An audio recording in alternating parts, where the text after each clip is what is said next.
तो सबसे पहली टिप है कि कभी भी किसी से टिप नहीं लेना चाहिए। That is do not take stock tips और कॉल्स। कई बार बिगिनर्स क्या करते हैं कि उनको ये पूरा एनालाइज करना, रिस्क मैनेज करना, ये सब इतना डिफ़िकल्ट लगता है इनिशियल ईयर्स में कि वो सीधा स्टॉक टिप्स लेने लग जाते हैं। किसी और के पास पहुंच जाते हैं और उनको बोलते हैं कि हमको स्टॉक बता दो, कौन सा ख़रीदना है, बेचना है। और ऐसे मैंने काफ़ी सारे इंस्टाग्राम पेजेस, ट्विटर पेजेस और टेलीग्राम चैनल्स देखे हैं जहाँ पे लोग फ्री या पेड स्टॉक टिप्स देते हैं। उनमें से मेजॉरिटी तो स्कैम रहते हैं, क्योंकि वो आधे लोगों को बाई करने बोल देते हैं, आधे लोगों को सेल करने बोल देते हैं। तो उनमें से कोई ना कोई एक बेट तो सही जाने वाला है। तो जिनका भी बेट सही चला जाता है वो फिर लोग उनको पैसे देने लग जाते हैं। तो हमेशा ऐसे स्कैम से बचना है। बट लेट्स से कि आपको कोई फ्रेंड है या लेट्स से कोई है जो एक्चुअली में आपको अच्छे टिप्स दे रहा है, तो भी आप ये सोचो कि आप हमेशा उस पर डिपेंडेंट रहोगे। आपका पूरा ट्रेडिंग करियर उस पर्सन पे डिपेंड करता है। जिस दिन उसने स्टॉक टिप देना बंद कर दिया, आपका करियर वहीं ख़त्म हो जाएगा। तो कभी भी स्टॉक टिप या कॉल्स नहीं लेना चाहिए। Second is change your mindset and lifestyle. मेरा ये मानना है कि अगर आप अपने पर्सनल लाइफ में अगर कहीं और आप कहीं पे भी डिसिप्लिन शो नहीं करते हो, तो ऐसा पॉसिबल नहीं है कि आप ट्रेडिंग के टाइम पे अचानक से डिसिप्लिन हो जाओगे।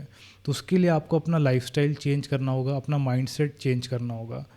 Third is don't lose your patience.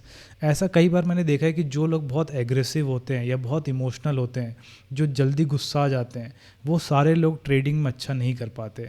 तो कोई भी अगर आपको एग्रेसिव बंदा दिख रहा है या आप किसी और को फॉलो करते हो, वहाँ आप देख रहे हो कि बंदा बहुत एक्साइटेड हो जा रहा है प्रॉफिट करने पे या लॉस करने पे, तो किसी भी टाइप का एक्साइटमेंट, ओवर एक्साइटमेंट या बहुत ज़्यादा इमोशंस निकल के आ रहे हैं, तो काफ़ी चांसेस हैं कि वो प्रॉफिटेबल नहीं होगा। जितने भी प्रॉफिटेबल ट्रेडर्स हैं, एटलीस्ट जिनको मैं पर्सनली जानता हूँ, सारे के सारे काफ़ी काम और शांत दिमाग के हैं। तो आपको अपना पेशेंस रखना पड़ता है।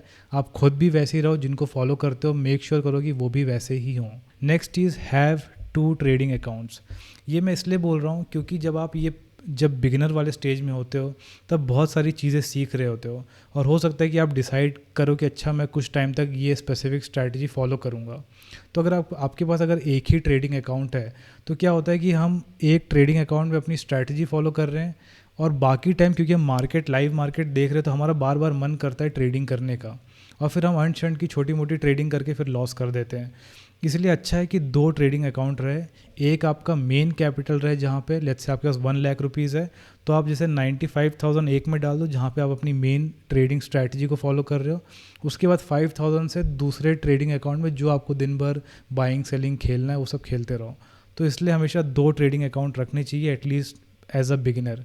और ये मैं खुद रखता था, और इस हैबिट ने मुझे काफ़ी हेल्प किया है अपने पूरे ट्रेडिंग जर्नी में। तो अगला पॉइंट है फॉलो दी राइट पीपल। ये आई थिंक सारे पॉइंट्स में से सबसे इम्पॉर्टेंट पॉइंट है।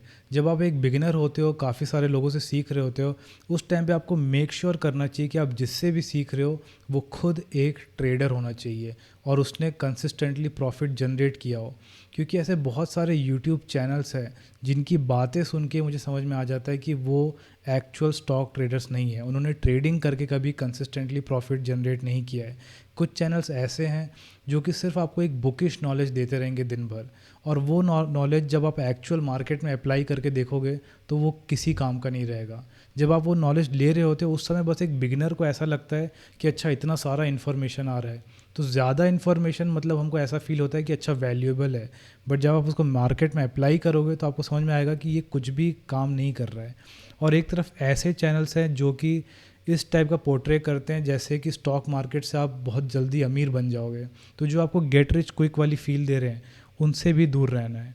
तो जो एक्चुअल ट्रेडर्स हैं, रियल ट्रेडर्स हैं जिन्होंने प्रॉफिट किया है, उनसे सीखना ही बेटर है। आपके काफ़ी साल बच जाएंगे। क्योंकि जो यूट्यूबर सिर्फ यूट्यूबर्स हैं और एक्चुअल ट्रेडर्स नहीं हैं, जो अपने डेली लाइफ में ट्रेडिंग नहीं करते हैं, वो जो नॉलेज दे रहे होते हैं और वो अपनी बातें इतने कॉन्फिडेंस से बोल जाते हैं कि अगर आप उनकी बातों को एक्चुअली में सही मान लो तो उन बातों को अनलर्न करने में ही आपको 1-2 साल लग जाएंगे। तो इनिशियल ईयर में आप 1-2 साल सीख रहे हो, फिर आपके 2-4 साल उन बातों को दिमाग से निकालने में ही लग जाएगा।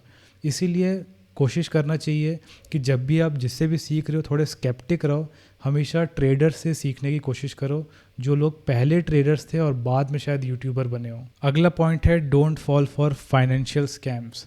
वैसे बेटर सेंटेंस ये होता है कि आपको थोड़ा कॉशियस रहना है। क्योंकि कोई जानबूझ के स्कैम्स में नहीं फंसता है।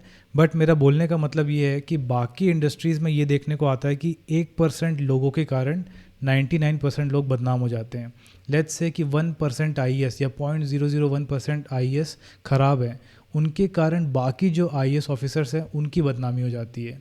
बट फाइनेंशियल इंडस्ट्रीज़ में एग्जैक्टली ऑपोजिट है कि 99% लोगों के कारण 1% लोग बदनाम हो जा रहे हैं। मतलब इस इंडस्ट्रीज़ में सबसे ज़्यादा स्कैम्स होते हैं और आप इमेजिन भी नहीं कर सकते किस किस टाइप से स्कैम्स होते हैं। तो अगर आप एक थोड़ा फील लेना चाहते हो तो फिर एक चैनल है कॉफ़ीज़िला नाम से, उसको ज़रूर फॉलो करना। अगर आप उनकी जैसे 10-12 वीडियोस देख लोगे तो आपको एक आइडिया लग जाएगा कि अच्छा कुछ सिमिलर सा इंडियन मार्केट में भी हो रहा है। जो इंडियन ट्रेडर्स हैं, गुरुज़ हैं, वो सब भी कुछ सेम सी चीज़ें ही कर रहे हैं।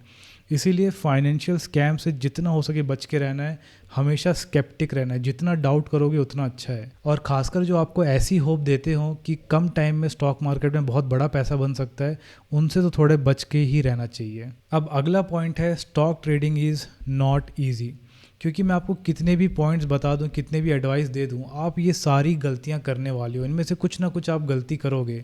या तो आप किसी से कॉल टिप्स लोगे, उसमें आप 1 आध साल वेस्ट करोगे, या फिर आप अपने माइंडसेट को चेंज नहीं कर पाओगे, अपना पेशेंस लूज़ कर दोगे, एक ही ट्रेडिंग अकाउंट में सारी एक्टिविटी करोगे, या फिर ऐसे लोगों को फॉलो करोगे जो आपको ऐसा कुछ नॉलेज दे दिए हैं जिसको दिमाग से निकालने में टाइम लग रहा है। फिर आप फाइनेंशियल स्कैम्स में भी कुछ ना कुछ स्कैम्स में फंसोगे। तो इन सारी चीज़ों के थ्रू जाते जाते हमको 2-3 साल 3-4 साल लग जाते हैं। तो स्टॉक ट्रेडिंग जो पूरी जर्नी है वो काफ़ी डिफ़िकल्ट होती है इनिशियल ईयर्स में। बट मैं ये बोल के आपको डराना नहीं चाह रहा हूँ कि स्टॉक ट्रेडिंग से दूर हो जाओ, क्योंकि इसमें जितना इनिशियली हमको टफ़ लगता है फिर बाद में रिवॉर्ड भी उतना ही मिलता है। मुझे अच्छे से पता है कि अगर ये सारी बातें मुझे शुरू में बता दी जाती तो पहले तो मैं डर जाता कि यार इतना मुश्किल है स्टॉक ट्रेडिंग सीखना। और इसमें एक चीज़ और, एक फैक्ट और है कि जितने भी ट्रेडिंग में पार्टिसिपेंट्स हैं उनमें से 90% लोग लूज़ करते हैं मनी। और 90% के अलावा जो बाकी 10% है उसमें जो 5% लोग हैं वो कभी प्रॉफिट करते हैं, कभी लॉस करते हैं। तो जो टॉप के 5% है वो ही ऐसे लोग हैं जो प्रॉफिट करते हैं। और उस टॉप के 5% में से भी सिर्फ 1% लोग ऐसे हैं जो इतना प्रॉफिट कर पाते होंगे कि मतलब उसको एक फुल टाइम प्रोफेशन बना पाए, क्योंकि बाकी सारे तो बस लॉन्ग टर्म इन्वेस्टर्स हैं। तो फुल टाइम प्रोफेशन बनाने लायक लोग 1% या उससे भी कम लोग हैं। तो आप सोच सकते हो कि एक्चुअली में टॉप 1% में आना थोड़ा मुश्किल है। आपको इनिशियल ईयर्स में काफ़ी मेहनत करनी पड़ेगी, बट आप जितने जल्दी इन सारी चीज़ों पे काम करो उतना आपका वो टाइम कम हो जाएगा।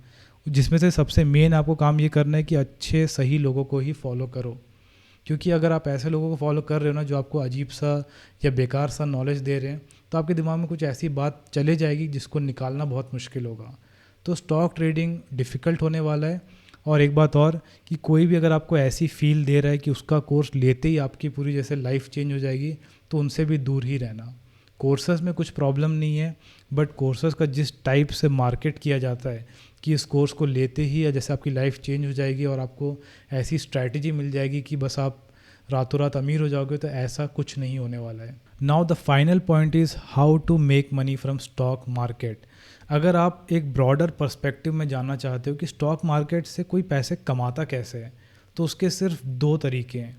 एक है कि आप रिसर्च करो, एनालिसिस करो, सही स्टॉक सेलेक्ट करो, सही जगह बाई करके सही जगह सेल करो। फिर यहाँ पे मैंने जो भी पॉइंट्स बताए हैं इनको भी ध्यान में रखो। फिर ये सब करते करते आपके 3-4 साल लग जाएंगे, तब जाके शायद आप धीरे धीरे प्रॉफिट करना स्टार्ट करो।